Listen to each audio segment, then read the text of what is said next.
How to highlight content with pdfFiller.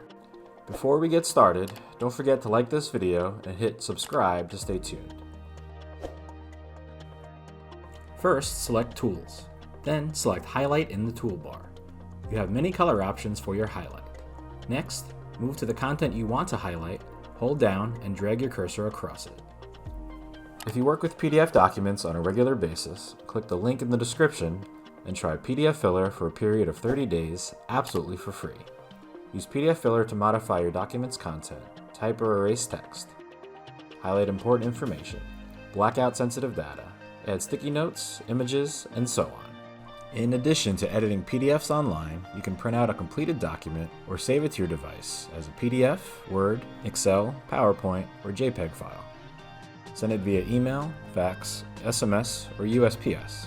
Post your document online, share it via direct link, or send your PDF for signature to one or several recipients. Hurry up to get your free 30-day trial that you can cancel anytime with no obligations. Don't forget to subscribe and let us know in the comments section if you have any questions.